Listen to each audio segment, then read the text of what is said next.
with me today. We are here for the Tuesday morning ad clinic. Hope everybody had a great Labor Day yesterday. Hopefully you didn't perform too much labor, get a little bit of time off. We, as is our tendency on Tuesday morning ad clinics following Monday holidays, our submission level is relatively low, so we've only got 2 submissions today. Now, the good news is that those who have submitted more than 1 piece each. So we're going to start with Mike Inchalek, who was actually, Mike, you were teed up to go second, but Christine, who was teed up to go first, has actually hit a snag and won't be with us for about 20 or 25 or 30 minutes or something like that. So we're going to go ahead and start with Mike. Mike, I am unmuting you now. You should be live with me. I am. Rich, how are you? I'm doing just fine. How about yourself? Terrific, thanks. Well, let me see what we've got for you here. Okay, here we go. We've got a mock-up. I like it. Yep. Good. All right. Tell me if that's showing on your screen, the mock-up. It is. Okay, fantastic. So if memory serves, we did a review of the website with the bulletin board a few weeks ago, I guess now. Yep. And can I assume this is your next step based on what we talked about? It is. It is. And there's of the things we've got queued up for today, there's this piece, and then there's some content for the box that says why parents choose Club Z. That's a Word doc I just sent you. And then there's an ad that kind of works with this as well. Okay. Where do you want to start? Well, I think starting here is perfect. Okay. Let me see if I can pull up the original site by way of review. I'm sure I can. Let's see.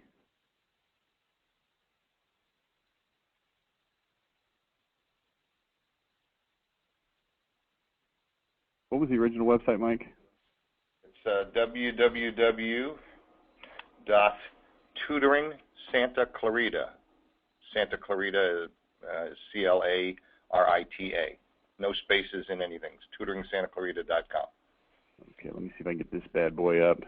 My internet's running a little bit slow today for no particular reason. Sometimes it just decides to do that.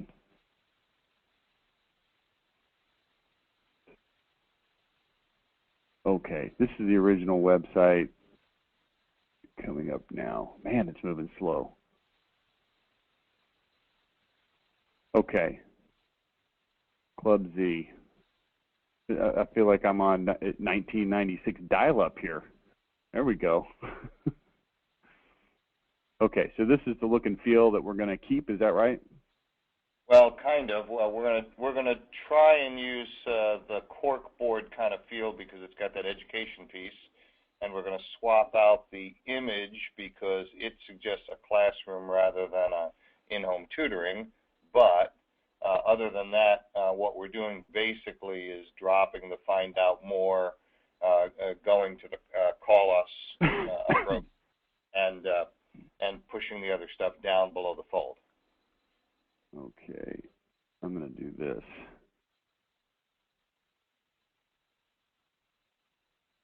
I'm going to put them both on my screen. Now, you're only going to see the one, the new one, but I'm going to see them both because that will help me compare a little bit.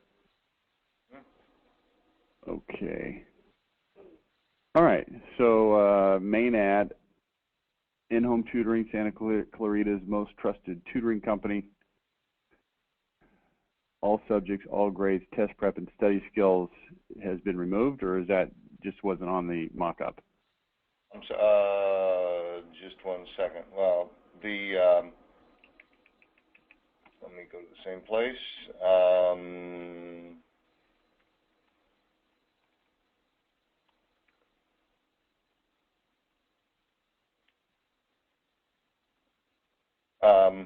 I guess we were, I think it's just for simplicity that it's not shown.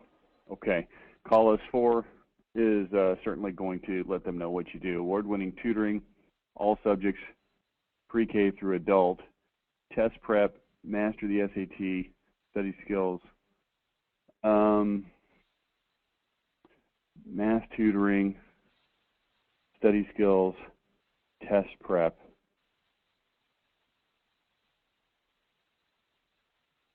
So tell me, what is it you want to be known for? Is it everything? Is it, help me understand, because originally you had this big math tutoring thing, and then I'm looking at the blue things that you still have going across the bottom of the home page there.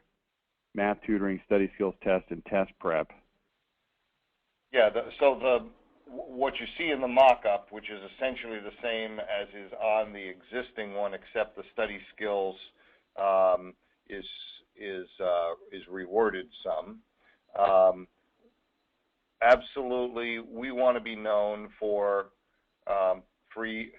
all three things, which is excellence in academic tutoring, test prep tutoring, and the development of study skills. Okay. The reason math tutoring tends to be called out frequently is it's about half the volume. About half of all tutoring and half of the tutoring requests are for that.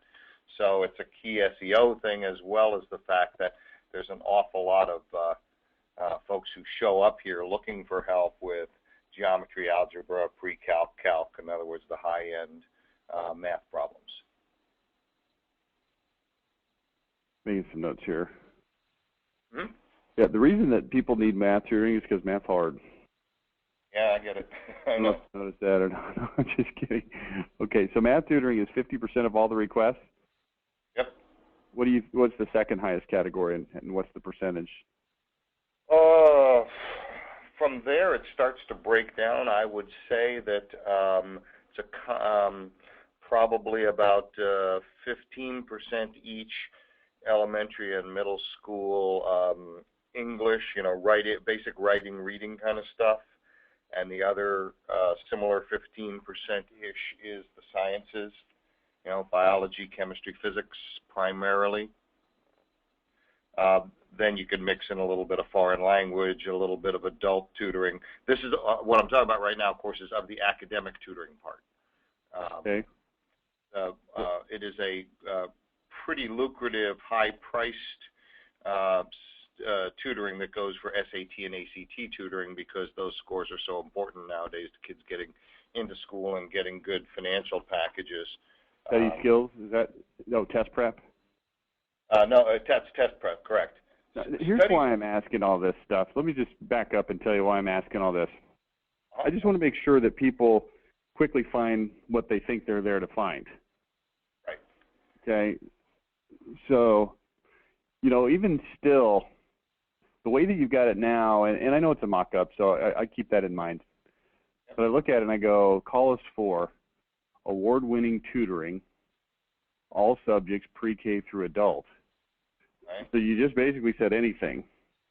But in the process of saying anything, guess what I didn't find? Math or, yeah. The specific thing that I was looking for. Now, it doesn't mean that people can't translate that and go, oh, okay, well, look over here's math, or, oh, math probably falls under all subjects pre-K through adult. They probably could extrapolate that. People are not stupid. However, this is not a matter of people's stupidity. It's a matter of people's attention and trying to match. What we've got to do is kind of put ourselves in the process, the thought process of the person that comes here. And they've all got some kind of specific thing that they're looking for, and they have been through or will be through multiple other websites, and so they're trying to be as efficient as possible and quickly pick out the thing that it is that they're looking for. Now, there's going to be people that are looking for things that are relatively not common, and so that presents a little bit of a problem, but I think that we could do ourselves some favors here by making this a little bit easier to read. Sure. So go ahead, sorry. Yeah, go ahead. No, I was going to say, and this is, one of the things I was trying to do, perhaps mistakenly, was to keep the call us for from getting too cluttered. And the other issue was knowing how the web search part of this works, if they show up at the home page as opposed to one of the interior pages on math tutoring or science tutoring or reading tutoring, right? My guess is they're not doing a targeted search, because they would be if they were looking for geometry tutoring. I wouldn't expect them to land here. I'd expect the SEO or my pay-per-click to be delivering them into the high-end math page. Correct. I agree with you on that. Now, so let's ask this question. You know, oftentimes getting good results in marketing is simply a matter of asking good questions. So here's a good question. Under what circumstances would somebody be landing on this homepage? And you can do your SEO. You can do your SEO, not your SEO. You can do your analytics right now, and you can see how many people are landing on this page relative to other pages. My guess is it's still pretty significant. Yeah, you're right. You're right, and it's also possible that even though they know they want something specific, they're just putting, you know, tutoring Santa Clarita as their keywords, or tutoring Valencia, or in-home tutoring, you know, Valencia, or something like that. So yeah. I think I was trying to justify bad logic, or trying to explain why I used bad logic, not justify that we should keep it. Well, I don't know that we have bad logic per se, but I think, you know, what I want to do is I want to make sure that people can say, oh, this is what I'm looking for. They have it. First and foremost, the question is, do they sell what I want? Then the secondary question is, oh, okay, if they do sell what I want, what would make them a good choice? Okay, there's a quick chain of logic that ought to make sense to everybody on the call, right? And especially in this environment of web searching and people having to filter through lots of different potential websites, we've got to make that a little bit easy for them. So I think when we start saying things like award-winning tutoring, it really just globs it down a little bit. It's not that people, I mean, think about it. Award-winning tutoring. Yep. What does that even mean? Well, it means that we won an award. Oh, well, okay, I would, you know, then we get into this platitude discussion and so forth. So maybe what we can do is we can simplify this box over here by saying something like, let's think about it.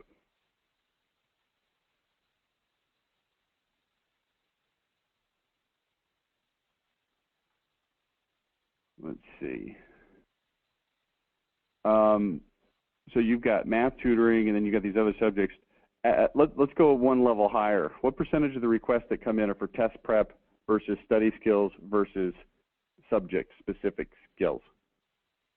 Yeah, I would say, first off, study skills is an upsell. Almost no one ever comes to get their study skills improved.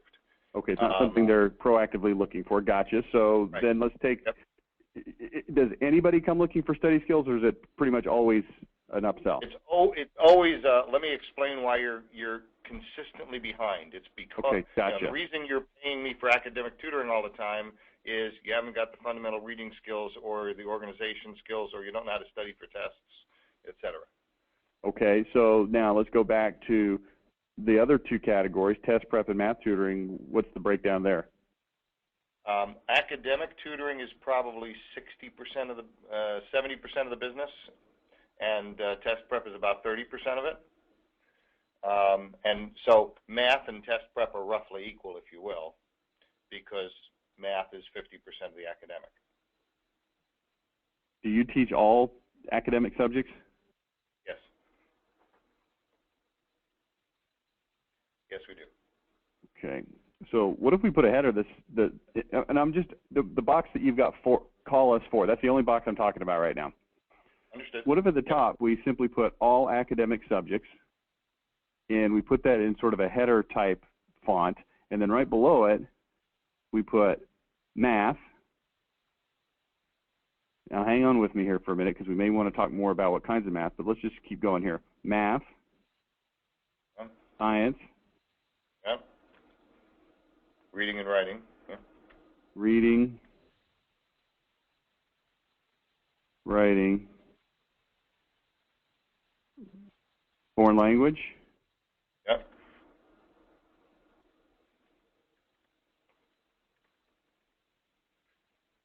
What else? Is there anything else worth mentioning specifically?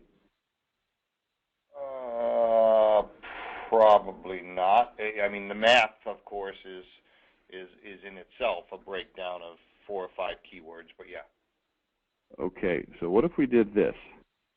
Instead of saying all academic subjects, let's change that header to say academic tutoring,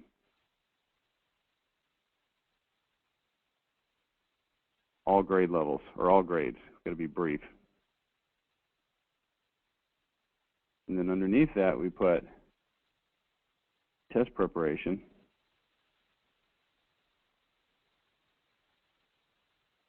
And then under that, we put SAT, ACT, GRE. What's GRE? What is that? Graduate. That's for graduate school. Do you do other advanced, what do you call it, GMAT and stuff like that?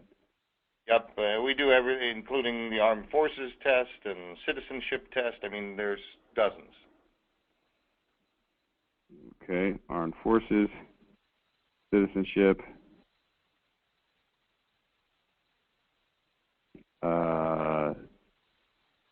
grad school. So what I did is I just wrote this so you can't see it, but I can send this to you later. Let me explain it to you. At the top, I've just got academic tutoring, all grades, math, science, reading, foreign language, and then probably a generic all subjects, or any subject. And then under that, and by the way, I wrote that in title case. I wrote it about 50% bigger than the things under it, and I underlined it so that it's very clearly a header: math, science, reading, writing, foreign language, all subjects. And then underneath that, test preparation. And I've got two, in this case, I've got 2 columns because the first column was so narrow: SAT, ACT, GRE. The second column, Armed Forces, Citizenship, Grad School. Now, you may find that there's others that you would rather put, but you get the idea. And then under that, study skills. Study skills. And then under that, what do we put about study skills? Develop essential habits. Habits. And then maybe even underneath that, I don't know if you would want to promote this or if you tell this to people, reduce reliance on tutoring, maybe, right? Yep. Sure. Yep. Is that true or not so much? Yep. I don't care if it's true or not. It seems like it might be. Okay, so here's what happens now. When somebody comes here, they can immediately see, and then all of these would be clickable on there, right? So they can click on math, they can click on science, they can click on, whatever page they need to specifically go to within your website from there. Yep. And we don't have to say call us for, because that's obvious.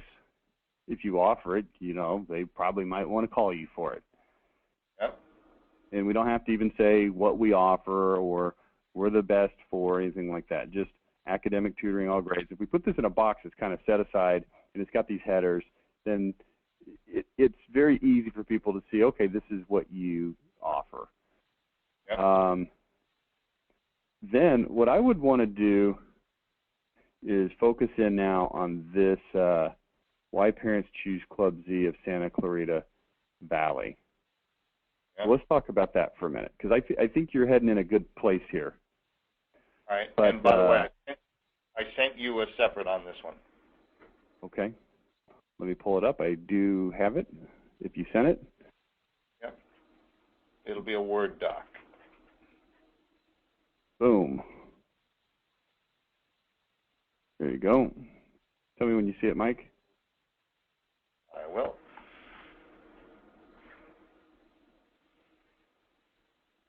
My internet is... There we go. Yep. Not our friend today. Okay. And I'm not sure about you'll see I changed the headline, and I'm not really sure on what the right headline here is, but this felt a little better than what was there. Okay. So some of this discussion feels a little familiar because we've had some of it before. Yep. let me ask you this. Hmm? How big of a deal is one-on-one? Is that something that's just completely understood? Of course it's one-on-one, or is that something that needs to be specifically said? Some other, bottom line is, other tutoring companies offer group or one-on-one with a computer rather than a tutor. And you are strictly one-on-one? We are strictly one-on-one, strictly in the home. Okay, so you know what we may want to do? We may want to go back to this other box that we just finished and make an edit. Yeah. I said we don't really need a header on it, but I think we're going to put a header on it. And we may put the headers, something very simple, just very descriptive, that says something like one-on-one in-home tutoring for all levels, academic tutoring, all grades, test preparation, study skills. Now, is it truly all grade? I mean, K through 12, I get that, but do you do college? Does that enter into your? College. We do college and adult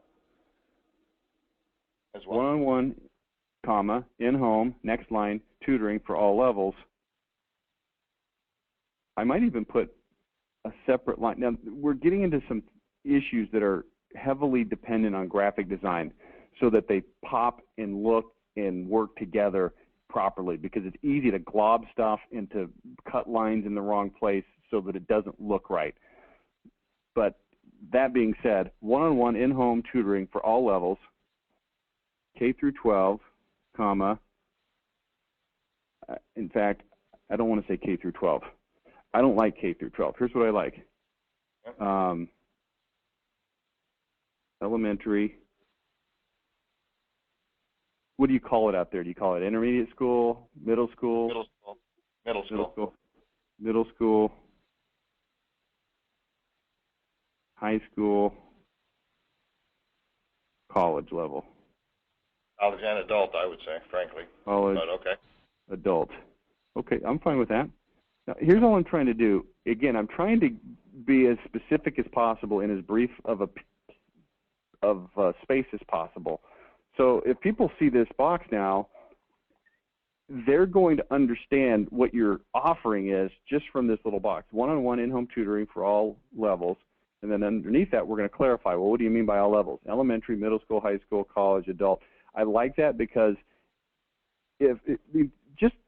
I want you to go and feel here for a minute, all right? Yeah. I've got a daughter, let's say, who's struggling in chemistry in 11th grade. Yep. And when I see K through 12, what do you think the first thing I see is? K. Yep. K. And I go, oh, K through 12. Yeah, maybe, maybe they could do this, maybe not. And I'm not saying it's explicit. I'm not saying that people think, oh, well, it's K through 12. That somehow doesn't include high school. But it just puts thoughts and feelings into people. Mm-hmm. For all levels, elementary, high school, college. And what we may even do, it's going to depend on the graphic design. I would need to look at this and then say, I don't really like that. Let's try something different. I mean, there's a process involved here. But what we may be able to do is put math and then in small parentheses or in smaller font even than math, because I don't want this stuff competing with the word math. I want the word math to jump. We might put algebra, pre-cal, calculus, geometry, and more, right? Then science, right? Same thing. Biology, chemistry, physics, and more. So what I'm doing is I'm utilizing font size, boldness or lack of boldness, juxtapositioning of larger font size with smaller font size.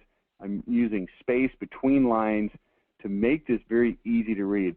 Now, one thing you may have noticed just in the past as you've gone on these Tuesday morning ad clinics and see some of the marketing that we put together is when we use print advertising, and I include internet on print because it's on the screen,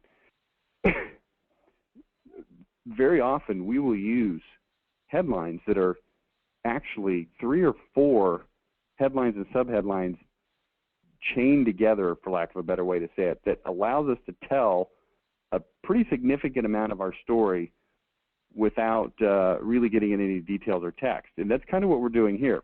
One-on-one in-home tutoring for all levels, elementary, middle school, high school, college, adult, academic tutoring, all grades, math, algebra, blah, blah, blah, science, reading, so forth, test preparation, study skills. So you'll see that when I scan this and send it over to you a little bit later. Now let's get back to this other box. If you only had one chance to tell me the best thing about you, what would you tell me? I'm a parent. I'm sitting there. I've got 7 seconds of attention. Go.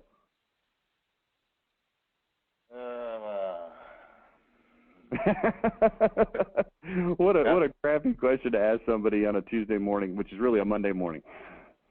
Especially since you're California, right? Yeah. Yeah, so it's like 3 in the morning there. Right. I guess it's that it's probably the next to last bullet, but it's basically we think we're the best, and we're so sure of it, we offer a money-back guarantee. Okay. Money-back guarantee. Our rates are affordable and competitive. Other companies may charge more, but you won't find better quality. Tell me about your prices, please. Tutoring kind of for one-on-one tutoring probably runs up to $50 to $70 an hour. Our rates are in the $40 to $50 range. When you tell that to people, are they surprised pleasantly? Are they surprised negatively? I mean, you're going to have all different kinds of people. That some people will think it's a lot, others will not. What's the general reaction to your prices? Well, you hit it on the head. They come in with one of 2 backgrounds. Either they have some competitive information and they've called around. They've already had sticker shock of tutoring, and of course paying $40 or $50 an hour for a teacher is not a lot of money. They pay twice that for an auto mechanic, right? But they add the numbers up and go, holy crap, that's $150 a week, that's $600 a month, that's $7 grand a year. Wow, right? But if they've called around, they know our prices are 20% cheaper. And are your prices $40 to $50, or are they? Yeah, our prices are a little under $40 for elementary school, up to the mid-40s for high school, and then in the 50s for test prep, where other people's are in the high 60s. Okay, so tell me your lowest price. 38? 39. And your highest price? Highest price that we would advertise in a package would be about 55, and that'd be for test prep. Okay, now here's what I'm not doing right now. I'm not writing marketing. I'm just asking the legitimate answer to these questions for elementary. What are your prices range? 39 to what? 39 to 39. There's nothing, unless you have a severely learning disabled child where we have to put a specialist with you and special training. $39 is pretty much flat for elementary. Okay, and what do you consider the next thing? High school, or do you have a middle school price? Middle school's 42, again, unless there's a unique, very unique emotional situation. 42 is pretty much flat. Okay. High school? High school is pretty much a 45 flat, unless you're into test prep, which can get you as high as 55. And what is as high as 55? Is there different prices for different tests? It's 55. If you do, you might get it a little lower if you're doing 20 or 30 hours of bundled pricing, but otherwise it's 55. Do you normally discount for bundles? Yes, we do. How much? With a prepayment and an agreement to a bundle, it's usually about 10% cheaper. So $39 becomes $35-ish? Yes. Yep. Okay. And if I have an elementary kid and your price is $39, what do I got to do to get the discount? Commit to a longer period of time, or have an additional student involved, if it's a multi-child family. Okay, so how long do I have to commit for? I'm sorry? How long do I have to commit for to get the discount? 3 months. Okay. And what is the price? Is it 10% off at that point? It's 10% off, that's right. So $3.90 off, roughly $4 off is $35. Right. Okay, now, not telling you to do this, Mike. I'm just asking a question. If you put your prices right on your home page, would it freak people out, or would it make them think it was good, or is it going to be all over the board? Bottom line is I don't know. I'm happy to test it, but I don't know. Well, here's what I'm wondering. If it freaks people out, I don't know that that's necessarily a bad thing because it's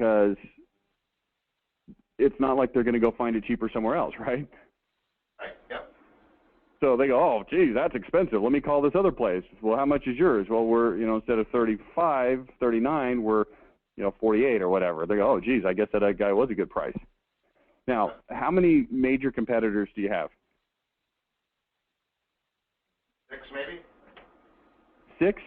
Are you considered a major competitor? We're becoming it. We've come from basically nowhere. Would your 6 major competitors consider you a major competitor? Probably not. And compared to those 6 competitors, are your prices always cheaper, the same as some, or higher than some? Always cheaper. Okay. I'm going to strongly recommend, if that's the case, that you price shop them periodically, every 6 months, and you publish this information right on your website. Ours and theirs, you mean? Yes. Okay. So, because here's what we can do. We can use this. Can be worked to your advantage, right? I mean, for crying out loud, if some people think you're expensive because they just don't know how much tutoring is, well, okay, they're going to have to learn and find out and figure it out. Maybe they just can't afford it, and that's okay. Some people can't afford, a Maserati either, right? Yep. So, if you've got great prices, the first thing I want to do is I want to talk about, hey, we've got great prices. The second thing I want to do is I want to justify why my price is low. And I want to make sure that people understand that my quality is still high even though my price is low. But the first thing is, lowest prices in Santa Clarita, and then I might even just publish them, and I would publish the 10% cheaper prices. Yep. Right? $35 for elementary, 30, probably 8, whatever, and 40 for high school, and 50 or 49 for test prep, whatever it works out to, with the 10% discount. And then, and what you may want to do, I'm not trying to run your business or tell you what to do. You may even want to just, instead of making it 10%, you may want to just make it flat, so you can say 49 for test prep. Yep. Because otherwise it's going to be what, like $49.50 or something? Yeah, exactly. Yep. Again, just that's not important to this conversation, but if you publish those numbers, then you said compare 6 local competitors' prices, and then you went on there, and this isn't a slam. It's not, hey, these guys suck. It's just here's what their prices are. Yep. Discounts available, our base price, and then just put it on there. Our base price, $39 an hour, with 3-month commitment, $35 an hour. Competitor A, base price, $45 with discount. Oh, they don't offer one, or it's $42. Whatever it is. And just look at that information. If you find that 5 out of the 6 you compete very favorably against, but the 6th one you don't, then guess what? Don't include it. We drop them from the comparison set. It's pretty simple. Right. Yep. And then you say, well, somebody might find out later. Well, okay, fine. Go find out. We don't care. Guess what? Right. If we put 6 on there, guess who we just left out? The 7th, who surely exists somewhere. So, I mean, I wouldn't worry. I'm not saying you're getting hung up on those things, but just kind of thinking through some objections to that kind of process. Okay, so tell me why you're better, even though you're cheaper. In other words, why aren't my prices higher, or go through the why we're better? Okay, you're cheap, but does that mean you suck? Answer the question. Go. No. We actually have higher quality tutors. We use a more effective form of tutoring. We're less expensive because we don't have the overhead of running a facility. We do it in your home, which is more effective anyway. There's the key point right there, right? Yep. So in home, yeah, we got to pay a little bit of gas to drive over there, but it's nothing like running, a 3,000 square foot facility with all the attendant payments and utilities and insurance and all that stuff, right? Right. Is that true, or am I making that up? No, that's true. I mean, I have to carry insurance, of course, but I don't have facility insurance. I don't have equipment. I don't have a building. Okay, so higher quality tutors. Tell me about that. How do you know? In most cases, a tutoring facility will use computers to walk you through a particular curriculum, and they'll have high school kids who are know enough about how to run the software and a little bit about the material to help kids that get stuck in the 6 or 8 kids that they're monitoring. That's different than a certified teacher or a 4-year degreed professional in the subject you're working on who knows their material and who paces it and delivers it in a way that works for you. The other thing is we work out of your curriculum, meaning if your daughter was having problems, for example, and we put her through a standardized, most tutoring centers will put her through a standardized test and say, you know what, yeah, she's failing geometry right now, but the problem is she really doesn't, you got to go back. She doesn't know her negative and positive numbers and her percentages and ratios, so we're going to put her through the software from the beginning so she has a good base. Well, that's great, except she's got a geometry test this Thursday, and she's got geometry homework every 3 times a week. And what we do is we backfill that stuff while keeping her safety netted and propped up in the class she's in, so that she feels better about herself, she gets better grades, and she's getting personalized attention really tailored to her. You use no computer aided? No. And we are going to be offering some internet-based tutoring for homework help and that sort of thing, but nothing in the way of automated programs, no. But that's a whole different thing, right? That's correct. Okay. And yet that is Kumons and Huntingtons, et cetera, are basically. Okay. This is turning into a very interesting conversation. I thought it was going to be really, really boring. I'm kidding. That's a joke. But it is interesting. Okay. So let's go back to your mock-up. Why parents choose Club Z of Santa Clarita Valley. Unrivaled results, top quality tutors, affordable and convenient, private and secure. And so this starts... Let's use the word doc I sent you instead, if you right. would, please. Well, okay. And I've got that. Okay. What I want to do is I want to create some kind of a headline that speaks to these issues. Let me tell you what I wrote down on my notes, okay? Yep. 4-year degree tutors only. Did I get that right? Yep. Okay. In your home, not computer aided. Yep. Paced and delivered at your student's pace. Work from your curriculum, your homework, not standardized. Yep. Right? Yep. Okay. This is very interesting. Now let's read what you've got on here. All sessions one-on-one, most effective tutoring style. Our tutors are experienced, state-certified teachers or college-degree experts. You can't find more qualified, passionate, or caring group. See, what's happening here is you're starting to put things in there that are superfluous, that sound good, that would be worthwhile on a separate page or in an explanation later, but we're trying to cram it into the headline, and it bogs it all down, right? Yep. Okay. You can't find more qualified, passionate, or caring group of tutors anywhere. Well, that just doesn't sound very compelling to me. Yep. All tutoring is done at home, so it's super convenient. That's another one that we didn't add, convenient. So let's synthesize all of this into a flipping headline. This is where the rubber hits the road. This is the hard part. Okay.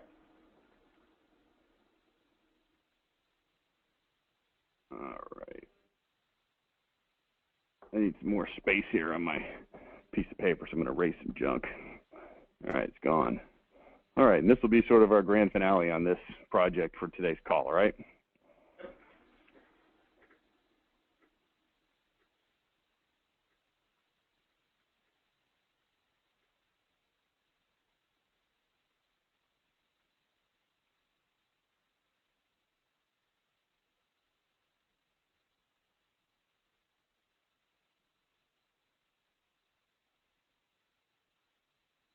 Isn't it awesome to listen to me think? Actually, I'm not thinking. I am thinking, but I'm writing notes.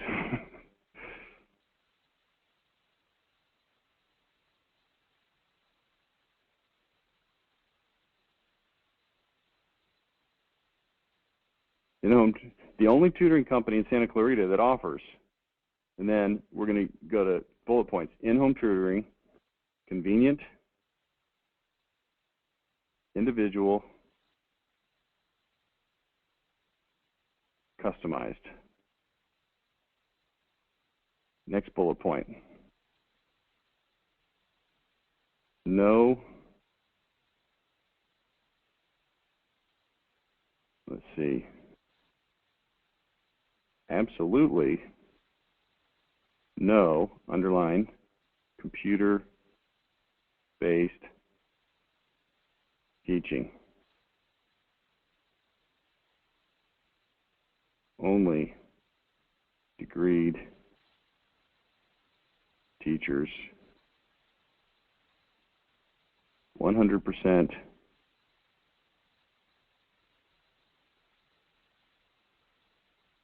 let's get back. Teaching delivered at your students' pace and ability level.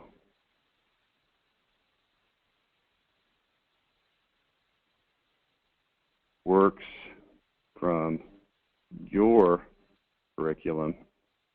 I'm going to put the word school before curriculum to make it more clear. School curriculum, never standardized. Now, see, here's what's happening here, is I'm putting things into people's minds that they didn't really know about, and I'm doing it in a way that allows them to see that the competitors probably do it this other way that sucks, without saying, hey, the competitors do it this other way that sucks. Right. The only tutoring company in Santa Clarita that offers. Now, this is a kind of a bold statement if, but only if, I can deliver some bullet points under it that sound pretty unique, which I think I can do. The only company in Santa Clarita that offers in-home tutoring, convenient, individual, and then I'm going to put the number 100% before customized. Absolutely no computer-based training, only degreed teachers. Teaching delivered at your student's pace and ability level, works from your school curriculum, never standardized. Now, what I've implied is that the other tutoring companies, well, I can now flip these around mentally as a reader, and I can figure out what they probably offer. Well, it's not in-home, so it's not convenient, it's not individualized, and it's not customized, apparently. And it is computer-based. I didn't even know that was an option, but now you're telling me, and so I can start to build this conclusion in my mind, right? Only degree teachers, well, maybe they're not using degree teachers. Teaching delivered at your student's pace, ability, and ability level, oh, so maybe they're using not my student's ability level, maybe it's more of a standardized course, works from your school curriculum, never standardized. Oh, so they must work from a standardized curriculum and not my school's curriculum. Yep. You see how that works? Yep. So the headline really becomes a headline umbrella with bullet points. Yep. And then underneath that I would put, best of all, because our tutoring is in-home. Oh, by the way, on the first bullet point, I want one-on-one again. One-on-one, comma, in-home tutoring, convenient, individual, 100% customized. Because our tutoring is in-home, and we have no expensive facilities, our tutoring is actually 20% less expensive. And then, you know, read more.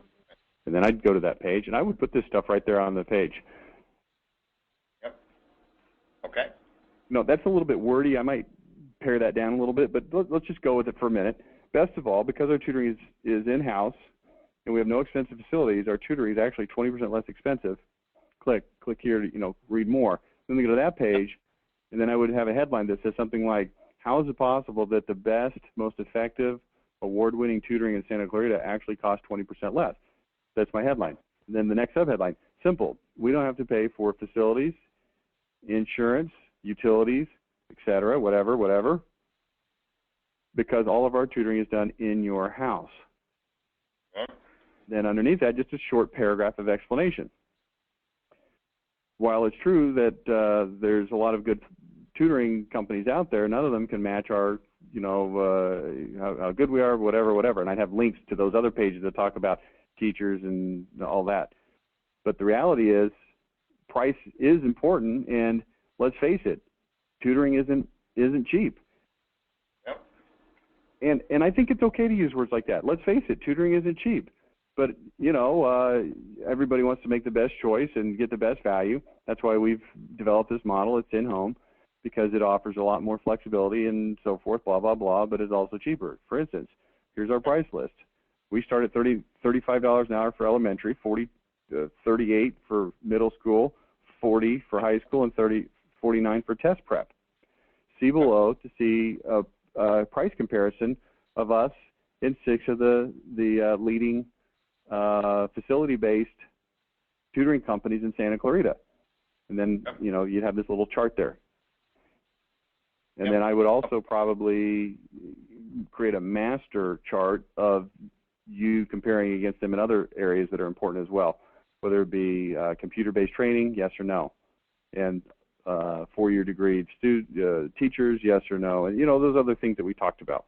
I'm trying to write the entire marketing campaign right here, but you see where it's kind of headed. Yes. So now, when they come to your homepage, let's go back over to your homepage.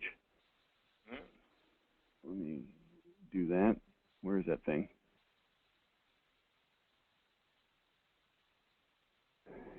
I would say get rid of In-Home Tutoring, Santa Clarita's most trusted tutoring company. That thing up there, and I would just combine all of it into one thing. Okay. The only tutoring company in Santa Clarita that offers. Now, you say, well, I want to put in-home right up front. Well, guess what's already on the right-hand side? One-on-one in-home tutoring for all levels. And guess what our first bullet point is under the only tutoring company that offers? Oh, one-on-one in-home tutoring, convenient, individual, 100% customized. Absolutely no computer-based training and so forth. You got the rest of that. Yep. Boom. And then underneath that, you can leave your math tutoring, study skills, test prep. I think those are things that are SEO friendly and important to your business. Yep. Yeah, I just want to make sure the above the fold stuff, in fact, hits, and that's one of the nice things of sliding this up. I'll have to find a place for the Better Business Bureau thing, but that's easy. Keep it right there. I mean, just kind of, if it's on a cork board, just kind of keep it right there in the middle of the gap there. Yep. Sure. Well, there wouldn't be a gap, right? We're combining the two pieces now. Yeah. Well, oh, okay. I didn't know. I thought that BBB was just a little thing that stuck on there. It doesn't matter. Whatever. Now, one thing that you're going to want to do. Let me go back. This is the last thing, and then we'll get over to Christine, who I'm sure is patiently waiting. But let's do this.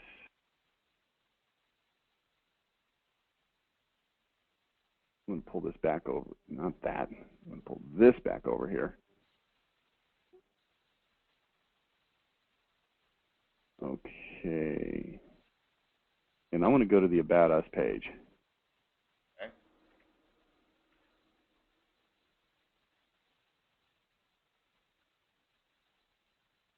Yeah, I would strongly recommend that you rewrite this page. Yep. And let me tell you what I would do.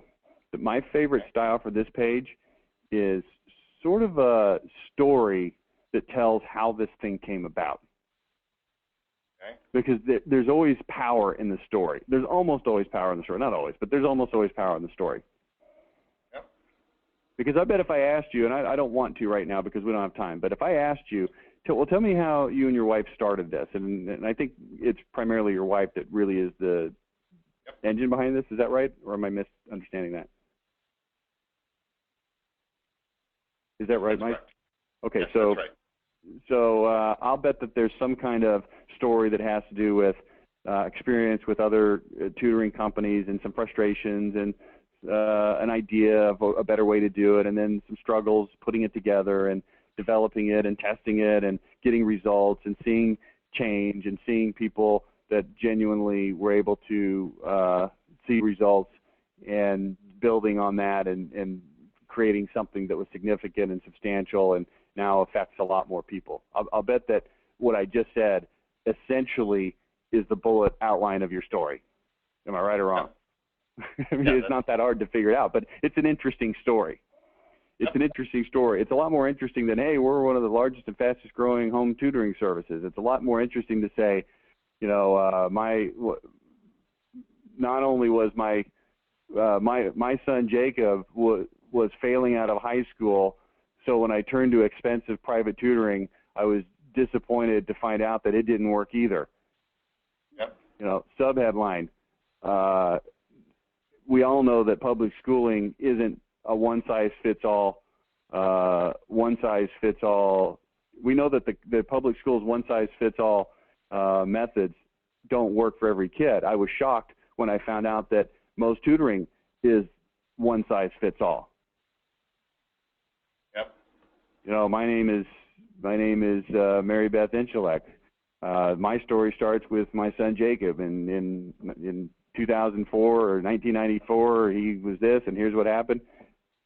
You know, whatever. I don't know what the story is, but I'll bet it's something kind of like that. Sure. Well, yeah, I can weave a very good story. Don't worry about that piece. Okay. Yeah. Excellent. Maybe change your son's name to Jacob just to fit what I said. Just kidding. Okay, so there you go. I would start there and keep rolling. Okay. Okay. Would you lose the testimonial out of that piece, by the way? See where on it's this blocked page? in? Yeah. No, on the home page right now in that area where we're going to move over to this new write-up. Would you drop the testimonial because we have all the reviews, or would you integrate the testimonial?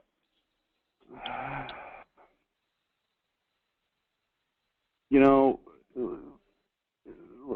let's read the testimonial you have on this page as an example of a testimonial, okay?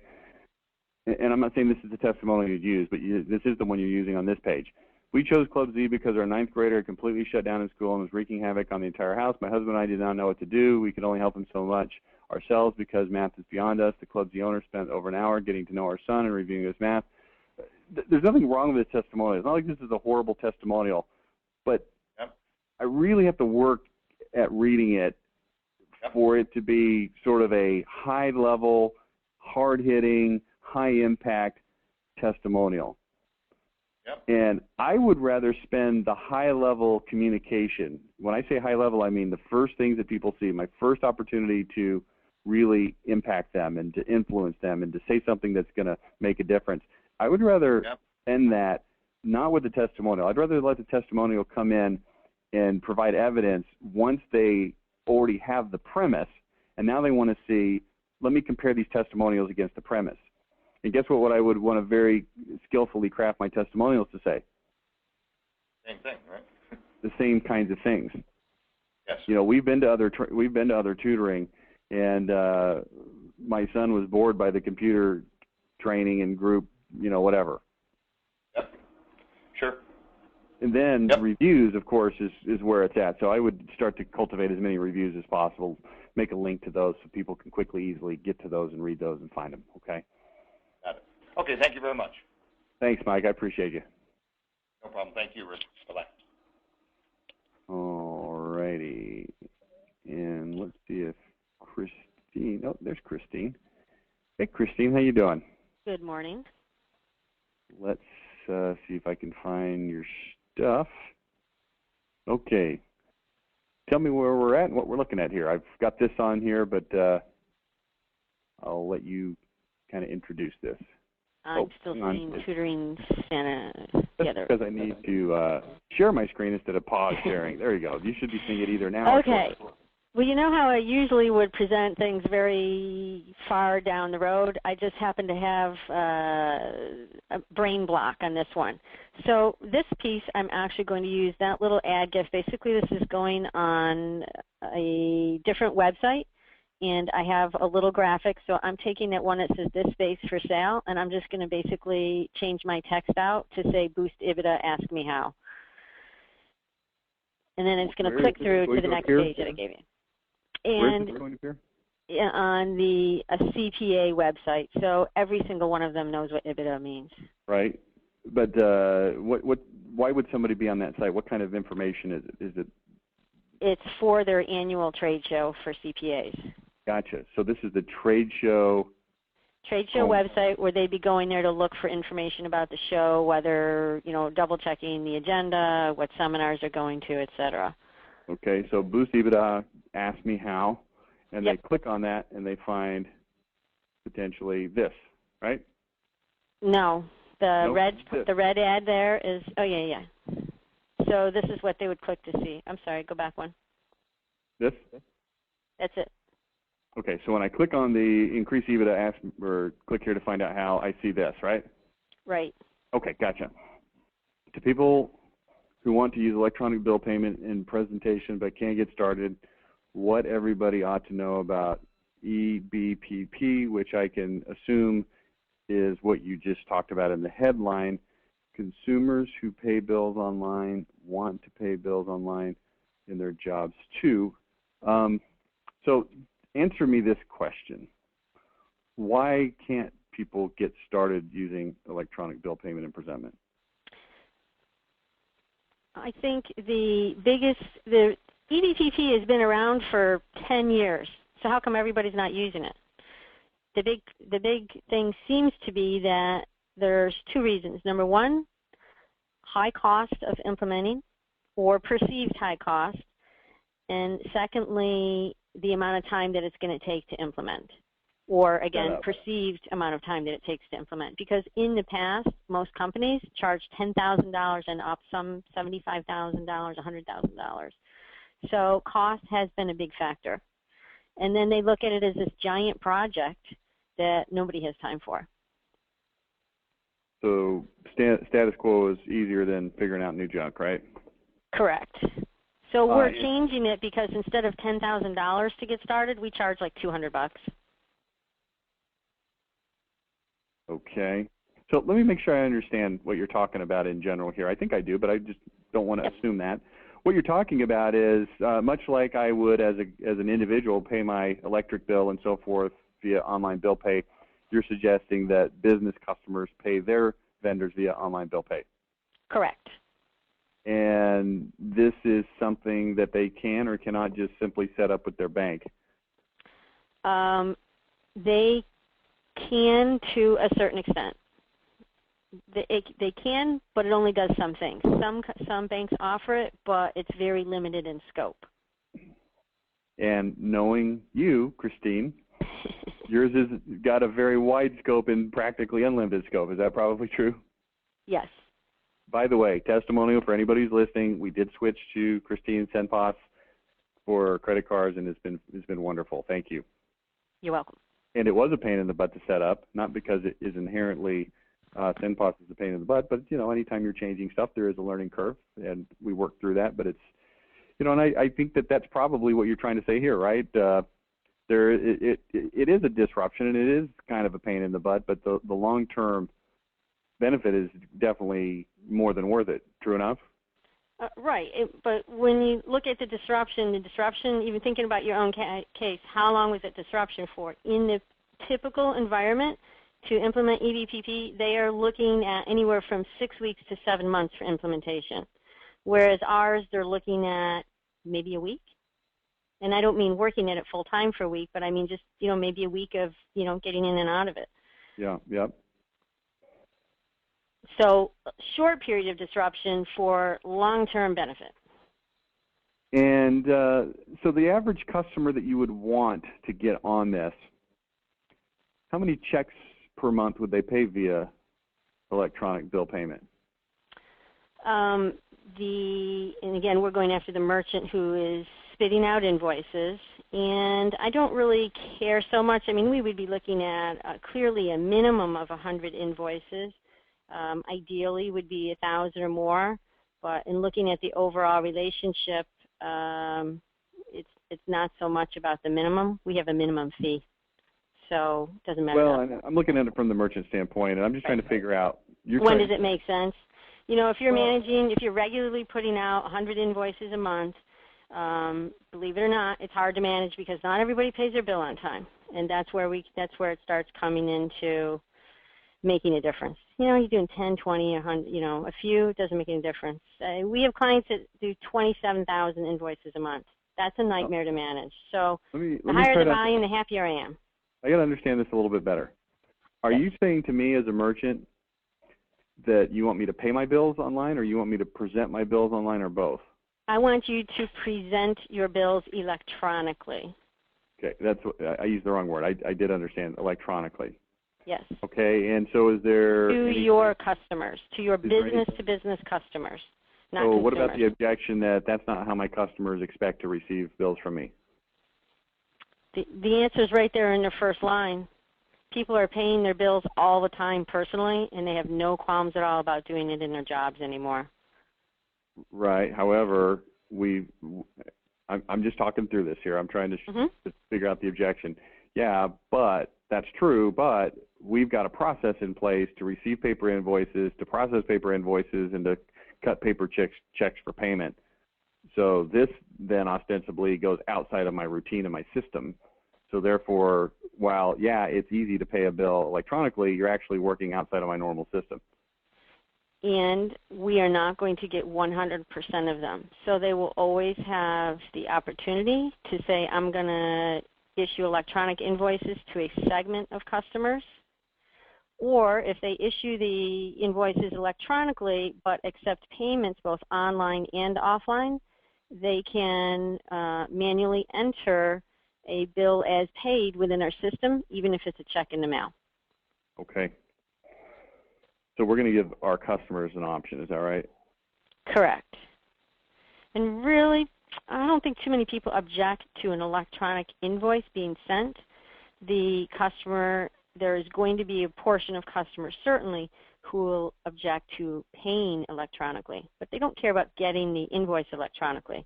And there's a key importance to that, because we want to deliver the invoice, and when it's not paid, we want to automatically remind them to pay.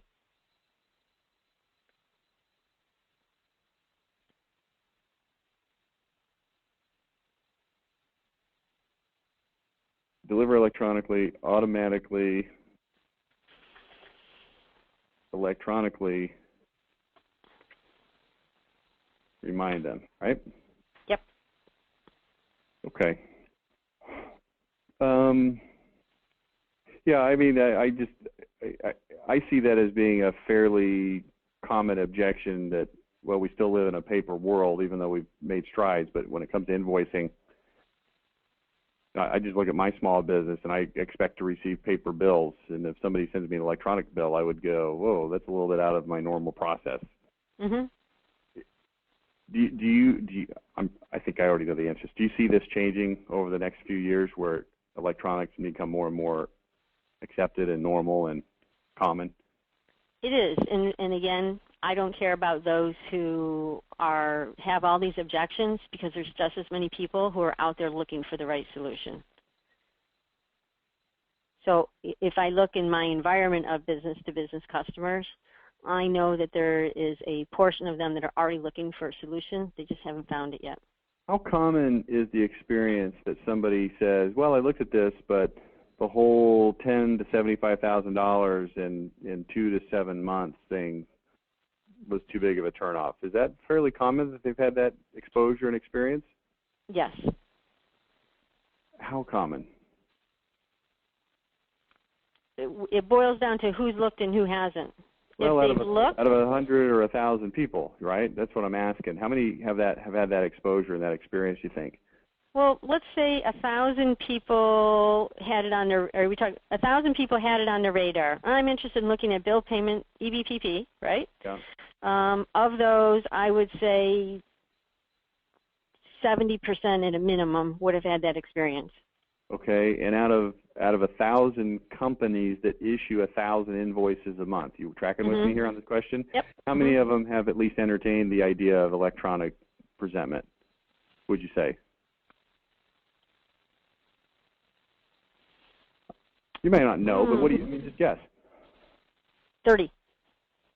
Okay, so I got 70% that haven't even really considered or looked into this. Is that right? You know, it really depends on the industry, but I'm going to go along. I'm going to take the conservative route and say 70% of not. Okay. Yeah, it doesn't really matter. We're just kind of having a discussion here. I'm trying to understand, you know, things from your perspective a little bit.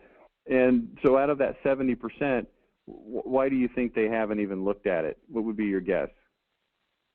Just momentum of doing things the way we do them, and that's just how we do them, and why would we look at anything else? Because it's working fine, I think. Is that probably the main reason? It's a big part, but like I said, and then it's like, well, if you look, you're like, forget it. The money, the time, it's never going to happen. Status quo is easier than switching. Okay, and the reason I'm asking these specific questions is if I feel like I'm putting myself in your shoes, as I, the marketer, feel like there's a huge percentage of people that have taken a look and seen this monumental obstacle of time and money that you now have the ability to lose, then I want to hit that really, really hard immediately in the headlines. So instead of coming through this more vague to people who want to use electronic bill payment but can't get started, you know, what everybody ought to know, people pay in their personal life, so why wouldn't they do it here? You know, if there's this huge mountain, I mean, I think a $10,000 to $70,000 startup fee and 2 to 7 months of implementation is the Himalayas for most people, right? Yes. And you're telling me, you know, it's 1 week and $200, which is basically there's no setup fee essentially, right? I mean, even if you waived the $200, you wouldn't care, right? Right. I just put it in there for commitment. Point being, you've essentially lowered it to nothing. Right. And the time is lowered to minuscule. So is there any reason that we shouldn't lead with that discussion?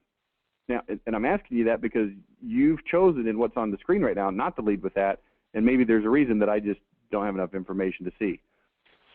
Because that's where I'm leaning right now.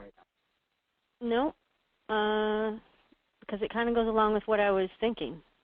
To people who wanted to but couldn't get started, and the reason they didn't get started is because they thought it was too much time or too much money. So we're on the same track, different way of talking. Yeah, and again, there's a reason that you're a super expert in all of this electronic banking, and I'm not, and there's a reason that I have a Tuesday morning ad clinic to look at ads like this, because this is what I'm good at. And what I'm seeing in this ad is that we really need to get to that point much, much, much quicker. So what if we said something like this? Something like, we're going to go with concepts right now, and then we'll kind of fine-tune it into headlines as we work through this, okay? So don't be concerned that it's not a headline immediately. But I want to say something like electronic bill payment and presentment. I talk slow when I do this because I'm making notes here. Electronic bill payment and presentment has traditionally required. Now, let's hone in on this. $10,000 to $75,000 is a huge gap. Typically, is it more like closer to 10 or more like closer to 75? Starting place is $10,000, and I don't know the upper end. That's just what I've heard about from other people. Most of the other people won't publish it because it's so much money. So probably $10,000 or more would be very safe to use. But I don't, all the upper echelon, I really can't, I don't have any hard data to back it up. Okay, that's fine. I don't think we really need hard data. I just want to kind of get a feel for what it is so that here's all I want to do. I want to make sure that we put something on there that is representative of what's truly out there. And as a marketer, I don't really have any requirement to put a footnote and say, here's my source on this. Now, some industries might require something like that, and that's fine. But I think I'm going to go with this. Electronic bill payment and presentment is traditionally required $10,000 to $75,000 and capital and underlined 2 to 7 months, underlining the word months, It's traditionally required $10,000 to $75,000 and 2 to 7 months just to get started, to implement. What would you say? Implement the software, implement the process. How would you, what's the right words? I don't know what the right word is to say there. I think ending it just to get started, or to send your very first invoice. Electronic bill payment and presentment is traditionally required $10,000. Or before you sent your first invoice, actually. Okay. I don't think we need to necessarily say that. I think it's understood. Okay. 2 to 7 months just to get started. You know, and I don't know if we want to say this or not, but I'm going to go there for a second. No wonder 95% of companies have stuck with strictly paper. I don't know if I want to say that or not, because it's not where I really want to go next. Where I really want to go next is what you do, right? Mm-hmm. And so I might take that, no wonder 95% of companies, and you know, maybe it's 98, maybe it's 82, I don't know what it is, whatever. I might want to take that and jam that lower in more of a supporting text kind of thing, but I want to capture it at least right now. Mm-hmm. What if I told you, I don't, maybe we don't want to take such a strong first-person approach. It makes us look small maybe, but I'm going to use it for now just to see how it looks, okay? What if I told you that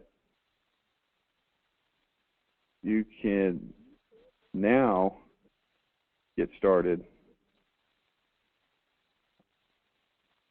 for just $200 in 5 to 8 days, something like that. It sounds even smaller and more ridiculous, right?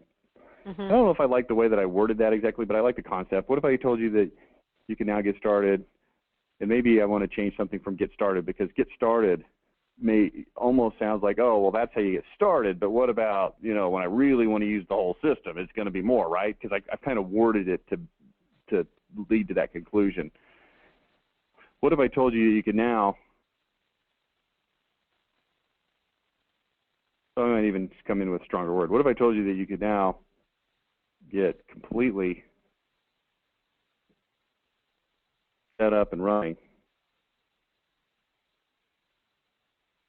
for just $200 and in less than 10 days? Boom. See, I like that. Do you see how I made that minor adjustment? I was really concerned about get started, because then it's, oh, that's the trial thing, and the real thing is expensive. But I've eliminated that by changing the word. Electronic bill payment and presentment has traditionally required $10,000 to $75,000 in 2 to 7 months just to get started. What if I told you that you can now get completely set up and running for just $200 and in less than 10 days? Question mark. Then we would probably want another thing, because here's, well, I'm going to test you. I will see what you think. If I said that to somebody, what's the very next question that pops into their mind? And this is an important marketing exercise, because effective marketing really is identifying and being aware of what I say, how does that affect what people think, and what kind of questions or objections or conclusions does that help people to draw. So when I say electronic bill payment and presentment is traditionally required $10,000 to $75,000 in 2 to 7 months just to get started, what if I told you that you could now get completely set up and running for just $200 in less than 10 days? Well, literally answer that question. What would people say if you told them that?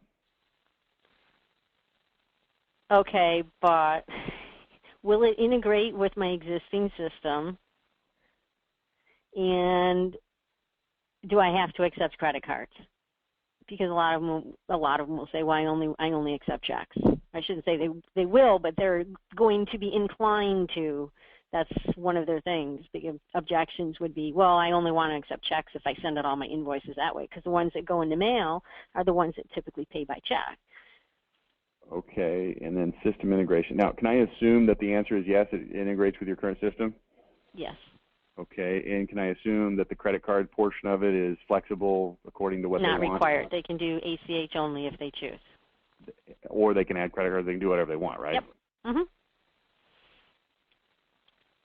Okay, now, here's another question that people have. Well, how in the blank do you actually do that then? Because basically, here's what you just told me. Okay, ready? That beautiful convertible Corvette that you've had your eye on that's $50,000 to $75,000 is now $200. Mhm. What? How? Huh? No, it's not. Right? I mean, we've hacked off a significant amount of the Himalayas. I mean, we're looking at, you know, wheat-covered plains right now. How'd you do that? So tell me, how'd you do that? Well, that's the harder part to explain, but the reality is, you know, we're a newer company. So we started new technology from scratch within the last few years where they're working on old legacy systems. So that's number one. And number two is because we started from the payment side first, figuring out how you make the payment. It's very easy to add an invoice on. It's very difficult to take an invoice and then add on all the different payments. There's a lot more involved as far as connectivities, but instead we made all the payment stuff and connected to everything. So all we're doing is adding the invoices. So it's a lot lighter of an integration requirement. Does that make sense, even to a layman? Nope. That's okay though. I'm in the middle of you and the layman, okay?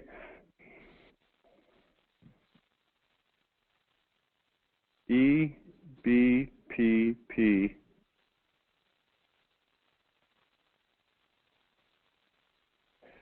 You know, I think. You know what? Without the competition, the reality is, if there's no competition, you can charge whatever you want. And they haven't had the competition. There's been a couple of dominant players in the marketplace. How long have you been in business? 4 years. You stack my product up against the guy who's been in business for 10 years doing this thing. When they look at the two side by side, virtually all of them will choose us.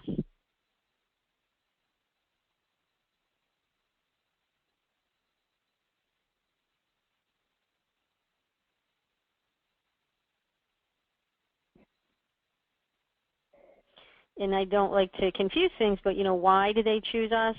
Because it comes down to one of the same reasons why you chose us, because of what we do for payments in the business-to-business space and how we help them control the cost of accepting credit cards and how we help them automatically collect money, you know, on a recurring basis, even if it's a variable amount.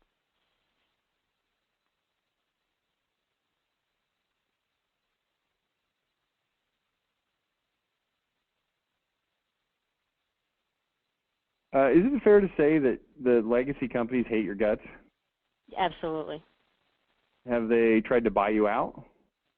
Not on the EBPP side, but overall, many companies have already come to buy us out because they all see, you know, we're hacking into their businesses. Our systems and software were built from scratch to be nimble, flexible, and easy to implement and use. The legacy companies in this industry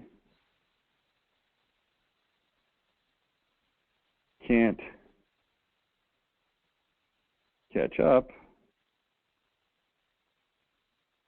so they simply try to buy us out.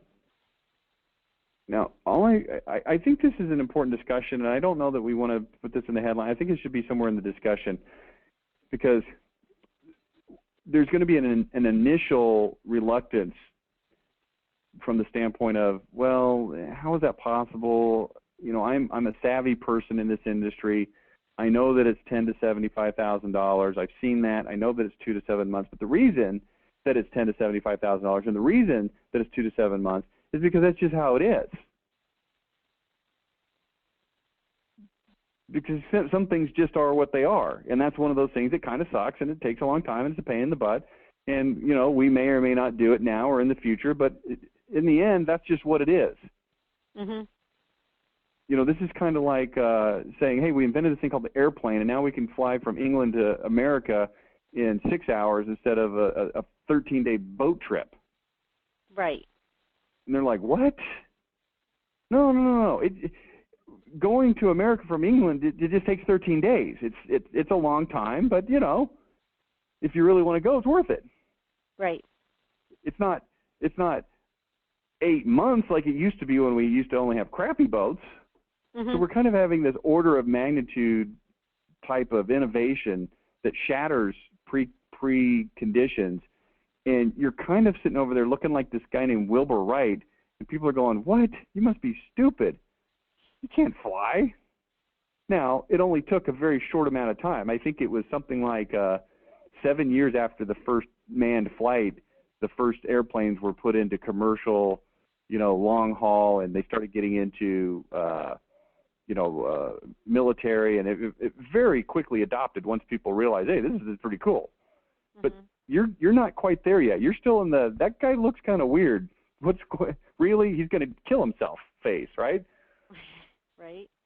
So I think it's important to try to put some credibility into the discussion as soon as possible, so that this thought of, hey, well, this guy's going to kill himself. Yeah, I'm sure he can do it, but he's probably going to die. And oh, by the way, he now wants to put me on his airplane.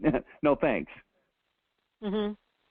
To use kind of an extrapolated weird analogy. Sorry about that, but I think it makes sense. So let's go back to the top. Electronic bill payment and presentment has traditionally required $10,000 to $75,000 in 2 to 7 months just to get started. What if I told you I could get you completely set up and running for just $200 in less than 10 days? Our systems and software, that may not be the right way to say it, but you get the idea. Our systems and software is built from scratch to be nimble, flexible, easy to implement and use. Legacy companies in the industry can't catch up. Their solution has been to buy us out and hang on to the status quo. You know, then we get into the discussion of, you know, here's what we do and here's the benefit. But see, people already understand the benefit probably to a certain degree. True enough? Why else would they even look at it in the past? Right. You know, this idea that, hey, people are willing to pay their bills online because they pay their personal bills online really isn't so much the issue, is it? It's not the main thing, no. But it is, people probably think, hey, they won't pay the bill online. You know what I would do? I would do what we just did, and then I would put a paragraph that says, hey, here's who we are and what we do, blah, blah, blah, just kind of gives a little credibility. And then I would put this. I would just put a little section that says frequently asked questions. I love taking this approach in a situation where something's a little bit newer, where people aren't quite comfortable or confident because of the newness. So we put this big, I mean, look at this. I mean, we're making a bold claim. This whole headline is really, it's kind of a turn the industry upside down kind of a claim. We've got a little paragraph of text, frequently asked questions. Question, you know, not necessarily in this order, but here's some good questions. Why is it so drastically less expensive in terms of both time and money now? And then we need to answer that. Number 2, are people really willing to pay their bills electronically? What if they won't? Next question. You know, what's involved in setup? You know, I don't know. You figure out those questions, whatever the main questions you normally get are. That's how I would approach this. Okay.